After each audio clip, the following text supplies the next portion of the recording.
जय विष्णु भगवान जी की जय। सुने आज बृहस्पतिवार के व्रत की विधि और कथा। बृहस्पतिवार को जो भी स्त्री पुरुष व्रत करे उनको चाहिए कि वह दिन में एक ही समय भोजन करे, क्योंकि बृहस्पतिश्वर भगवान का इस दिन पूजन होता है। भोजन पीले चने की दाल आदि का करे, परंतु नमक नहीं खावे और पीले वस्त्र पहने, पीले ही फलों का प्रयोग करे, पीले चंदन से पूजन करे। पूजन के बाद प्रेम पूर्वक गुरु महाराज की कथा सुननी चाहिए। इस व्रत को करने से मन की इच्छाएं पूरी होती है और बृहस्पति महाराज प्रसन्न होते हैं। धन, पुत्र, विद्या तथा मनवांछित फलों की प्राप्ति होती है। परिवार को सुख शांति मिलती है। इसलिए ये व्रत सर्वश्रेष्ठ और अति फलदायक सब स्त्री पुरुष के लिए है। इस व्रत में केले का पूजन करना चाहिए। कथा और पूजन के समय मन, क्रम, वचन से शुद्ध होकर जो इच्छा हो बृहस्पति देव की प्रार्थना करनी चाहिए। उसकी इच्छाएं को बृहस्पति देव अवश्य पूर्ण करते हैं। आइए अब श्री बृहस्पतिवार की कथा सुने। एक समय की बात है कि भारतवर्ष में एक नृपति राज्य करता था। वह बड़ा प्रतापी और दानी था। वह नित्य प्रतिदिन मंदिर में दर्शन करने जाता था। वह ब्राह्मण और गुरु की सेवा किया करता था। उसके दरवाजे से कोई भी निराश होकर नहीं लौटता था। वह प्रत्येक बृहस्पतिवार को व्रत रखता एवं पूजा करता। हर दिन गरीबों की सहायता करता था, परंतु यह सब बातें उसकी रानी को अच्छी न लगती। वह न व्रत करती और न किसी को एक दमड़ी तक दान देती थी तथा राजा से भी ऐसा करने को मना किया करती थी। एक समय की बात है, राजा तो शिकार खेलने वन को गए थे। घर पर रानी और दासी थी। उस समय गुरु बृहस्पति एक साधु का रूप धारण कर राजा के दरवाजे पर भिक्षा मांगने गए तथा भिक्षा मांगी तो रानी कहने लगी, हे साधु महाराज, मैं इस दान और पुण्य से तंग आ गई हूँ। मेरे से तो घर का ही कार्य समाप्त नहीं होता। इस कार्य के लिए तो मेरे पतिदेव ही बहुत है। अब आप इस प्रकार की कृपा करें कि यह सब धन नष्ट हो जावे तथा मैं आराम से रह सकूं। साधु बोला, हे देवी, तुम तो बड़ी विचित्र और संतान और धन से कोई दुखी नहीं होता। इसको सभी चाहते हैं। पापी भी पुत्र की और धन की इच्छा करता है। अगर आपके पास धन अधिक है तो भूखे मनुष्यों को भोजन कराओ, प्याऊ लगवाओ, ब्राह्मणों को दान दो, धर्मशाला बनवाओ, तालाब, कुआं, बावड़ी, बाग बगीचों आदि का निर्माण कराओ, निर्धन मनुष्यों की कुंवारी कन्याओं का विवाह करवाओ और यज्ञ आदि कर्म करो। इस प्रकार के कर्मों से आपका कुल और आपका नाम परलोक में सार्थक होगा एवं स्वर्ग की प्राप्ति होगी। मगर रानी इन बातों से खुश ना हुई। वह बोली, हे देवी, हे साधु महाराज, मुझे ऐसे धन की आवश्यकता भी नहीं जिसको और मनुष्यों को दान दूं तथा जिसको रखने उठाने में मेरा सारा समय बर्बाद हो जाए। साधु ने कहा, हे देवी, तुम्हारी ऐसी ही इच्छा है तो ऐसा ही होगा।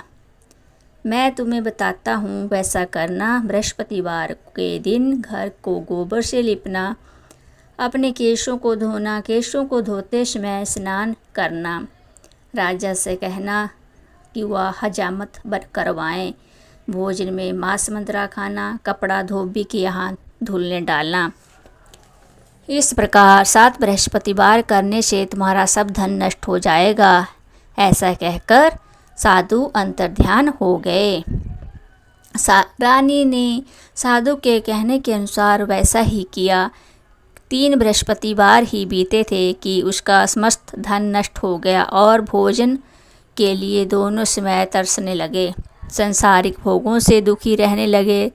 तब राजा रानी से कहने लगा कि रानी तुम यहाँ पर रहो, मैं दूसरे देश को जाऊँ, क्योंकि मुझे यहाँ पर सभी मनुष्य जानते हैं, इसलिए कोई कार्य नहीं कर सकता। देश चोरी परदेश भी बराबर है। ऐसा कहकर राजा परदेश चला गया। वहाँ वह जंगल को जाता और लकड़ी काट कर लाता और शहर में बेचता। इस तरह जीवन व्यतीत करने लगा। इधर राजा के घर रानी और दासी दुखी रहने लगी। किसी दिन भोजन मिलता और किसी दिन जल पीकर ही रह जाती। एक समय रानी और दासी को 7 रोज बिना भोजन के व्यतीत हो गए तथा तो रानी ने अपनी दासी से कहा, हे दासी, यहाँ पासी के नगर में मेरी बहन रहती है। वह बड़ी धनवान है। तू उसके पास जा और उसके 5 सेर गेहूँ मांग ला, जिससे कुछ समय के लिए गुजर हो जाएगी। इस प्रकार रानी की आज्ञा मानकर दासी उसकी बहन के पास गई।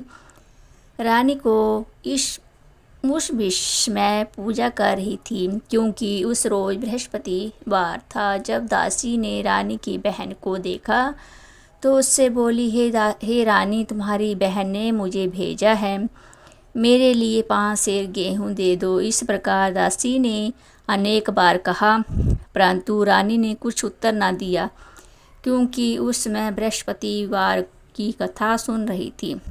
इस प्रकार जब बांधी को किसी प्रकार उत्तर नहीं मिला तो वह बहुत दुखी हुई।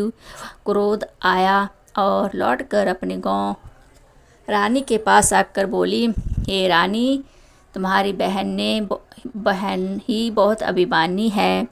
वह छोटे मनुष्य से बात नहीं करती, क्योंकि मैंने उससे कहा सो उसने कोई उत्तर नहीं दिया। मैं वापस चली आई। रानी बोली, हे दासी, उसमें कोई दोष नहीं है। जब बुरे दिन आते हैं तब कोई सहारा नहीं देता। अच्छे बुरे का पता आपत्ति में ही आकर लगता है। जो ईश्वर की इच्छा होगी वही होगा। यह सब हमारे भाग्य का दोष है। इधर उस रानी ने देखा कि मेरी बहन की दासी आई थी, परंतु मैं उससे नहीं बोली। इससे वह बहुत दुखी हुई होगी। या सोच कथा को सुन विष्णु भगवान का पूजन समाप्त कर रानी बहन के घर चल दी और जाकर अपनी दास बहन से कहने लगी कि हे बहन, मैं बृहस्पति का व्रत कर रही थी, तुम्हारी दासी गई, परंतु जब तक कथा होती है तब तक लोग न उठते हैं और न बोलते हैं, इसलिए मैं न बोली। कहो दासी क्यों गई थी? रानी बोली, बहन, हमारे अनाज नहीं था। वैसे तुमसे कोई बात छिपी नहीं है, इस कारण मैंने दासी को तुम्हारे 5 सेर गेहूँ के लिए भेजा था। रानी बोली, बहन देखो, बृहस्पति भगवान सब मनोकामनाएं पूर्ण करते हैं। देखो, शायद तुम्हारे घर में अनाज रखा हो। इस प्रकार जब रानी ने सुना कि घर के अंदर गई और वहाँ उसे गेहूं का घड़ा मिल गया, तब तो उस रानी की बांदी को बहुत खुशी हुई और दासी से कहने लगी, हे दासी, देखो, वैसे हमको जब अन्न नहीं मिलता तो हम रोज ही व्रत करते हैं। अगर इनसे व्रत की विधि और कथा पूछ ली जावे तो उसे भी हम भी किया करेंगे। तब उस रानी ने अपनी बहन से पूछा कि हे बहन, बृहस्पतिवार के व्रत की कथा कैसे है तथा कैसे व्रत करना चाहिए? रानी की बहन ने कहा, गुरु के व्रत में चने की दाल, मुनक्का से विष्णु भगवान का केले की जड़ में पूजन करे तथा दीपक जलावे, पीला भोजन करे तथा कहानी सुने। इस प्रकार करने से गुरु भगवान प्रसन्न होते हैं, अन्न पुत्र धन देते हैं, मनोकामना पूर्ण करते हैं। इस प्रकार रानी दासी दोनों ने निश्चय किया, बृहस्पति भगवान का पूजन जरूर करेंगे। 7 दिन बाद जब बृहस्पतिवार आया तो उन्होंने व्रत रखा। गुड़साल में जाकर चना गुड़ बीन लाई तथा उसकी दाल से केले की जड़ तथा विष्णु भगवान का पूजन किया। अब भोजन पीला कहाँ से आवे? बेचारी बड़ी दुखी थी। परंतु उन्होंने व्रत किया था, इस कारण गुरु भगवान प्रसन्न थे। 2 थालों में सुंदर पीला भोजन लेकर आए और दासी को देकर बोले, यह तुम्हारे और रानी के लिए भोजन है, तुम दोनों करना। दासी भोजन पाकर बड़ी प्रसन्न हुई और रानी से बोली, रानी जी भोजन कर लो। रानी को इस विषय में कुछ पता नहीं था, इसलिए वह दासी से बोली, तू ही भोजन कर, क्योंकि तू हमारी व्यर्थ में हंसी उड़ाती है। इसलिए दासी बोली, एक महात्मा भोजन दे गया है। रानी कहने लगी, वह भोजन तेरे लिए दे गया है, तू ही भोजन कर। दासी ने कहा, वह महात्मा हम दोनों को 2 थालों में भोजन दे गया है, इसलिए हम और तुम दोनों ही साथ साथ भोजन करेंगे। इस प्रकार रानी और बांदी दोनों ने गुरु भगवान को नमस्कार कर भोजन आरंभ किया तथा वह प्रत्येक बृहस्पतिवार को गुरु भगवान का व्रत और विष्णु भगवान पूजन करने लगे। विष्णु बृहस्पति भगवान की कृपा से रानी और दासी के पास धन हो गया। रानी फिर उसी प्रकार आलस्य करने लगी। तब दासी बोली, देखो रानी, तुम पहले भी इस प्रकार आलस्य करती थी, तुम्हें धन रखने में कष्ट होता था, इसलिए इसी कारण सब धन नष्ट हो गया। अब गुरु भगवान की कृपा से धन मिला है तो तुम्हें आलस्य होता है। बड़ी मुसीबतों के बाद हमने यह धन पाया है, इसलिए दान पुण्य करना चाहिए तथा भूखे मनुष्यों को भोजन करवाओ, भोजन लगाओ, प्याऊ लगवाओ, ब्राह्मणों को दान दो, कुआं, तालाब, बावड़ी आदि का निर्माण करो, मंदिर पाठशाला बनवाकर दान दो, दान करो, कुंवारी कन्याओं का विवाह करवाओ, धन को शुभ कार्यों में खर्च करो, जिससे तुम्हारे कुल का यश बढ़े तथा स्वर्ग प्राप्त हो, पितर प्रसन्न हो। तब रानी ने इसी प्रकार कर्म करना आरंभ किया तो काफ़ी यश फैलने लगा। एक दिन रानी और दासी विचार करने लगी, ना जाने राजा किस प्रकार से होंगे, उनकी कोई खबर नहीं। गुरु भगवान ने प्रार्थना की और भगवान ने रात्रि में राजा को स्वप्न में कहा, हे राजा उठ, तेरी रानी तुझको याद करती है, अपने देश को चलो। राजा प्रातःकाल उठा और विचार करने लगा, स्त्री जाति खाने और पहनने की संगनी होती है, पर भगवान की आज्ञा मानकर वह अपने नगर के लिए चलने को तैयार हुआ। इससे पूर्व जब राजा प्रदेश चला गया तो प्रदेश में दुखी रहने लगा। प्रतिदिन जंगल में से लकड़ी बीन कर लाता और उन्हें बेचकर अपनी दुखी जीवन को बड़ी कठिनता से व्यतीत करता था। एक दिन राजा दुखी हो अपनी बातों को याद करके रोने लगा। तब उस जंगल में से बृहस्पति एक साधु का रूप धारण कर आए और राजा के पास आकर बोले, हे लकड़हारे, तुम इस सुनसान जंगल में किस चिंता में बैठो हो, मुझको बतलाओ। यह सुन राजा के नेत्रों में जल भराया और साधु की वंदना कर बोला, हे भगवान, आप सब कुछ जानने वाले हो। इतना कह साधु को अपनी संपूर्ण कहानी बतला दी। महात्मा दयालु होते हैं, उससे बोले, हे राजा, तुम्हारी स्त्री ने बृहस्पति देव का अपराध किया था, जिस कारण तुम्हारी यह दशा हुई। अब तुम किसी प्रकार की चिंता मत करो, भगवान तुम्हें पहले से अधिक धनवान करेगा। देखो, तुम्हारी स्त्री ने भी गुरुवार का व्रत प्रारंभ कर दिया है। तुम मेरा कहा मानकर बृहस्पतिवार का व्रत करके चने की दाल गुड़ जल के लोटे में डालकर केले का पूजन करो, फिर कथा कहो और सुनो, भगवान तेरी सब मनोकामनाओं को पूर्ण करेगा। साधु को प्रसन्न देख राजा बोला, हे प्रभु, मुझे लकड़ी बेचकर इतना पैसा नहीं मिलता जिससे भोजन करने के उपरांत कुछ बचा सकूं। मैंने रात्रि को अपनी रानी को व्याकुल देखा है, मेरे पास कुछ भी नहीं है जिससे उनकी कोई खबर मंगा सकूं, और कौन सी कहानी कहूँ या मुझको कुछ मालूम नहीं।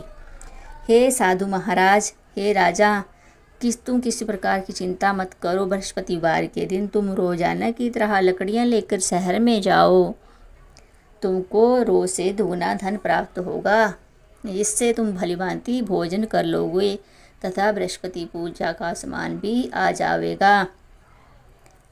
बोलो बृहस्पति देव भगवान की जय। अब सुनो बृहस्पति जी की आरती।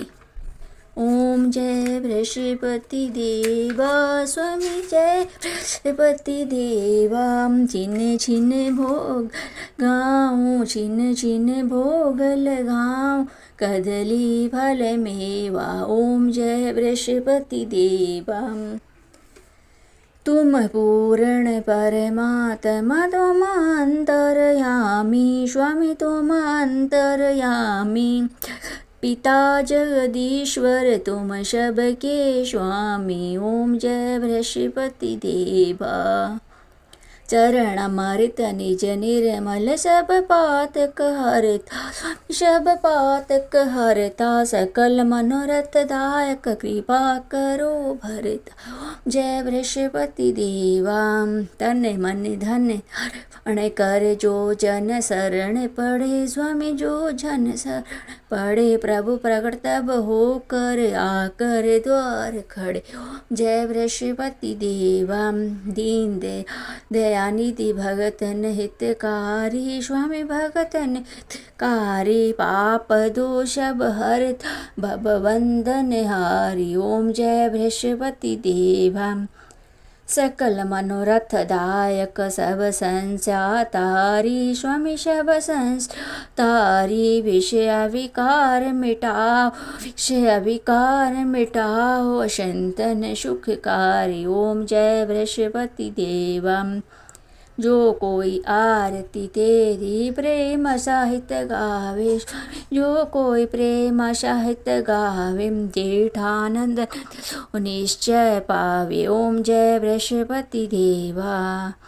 ओम जय बृहस्पति देवा। स्वामी बृहस्पति देवा। छिन छिन भोग लगाऊं छिन छिन भोग लगाऊं कदली फल मेवा।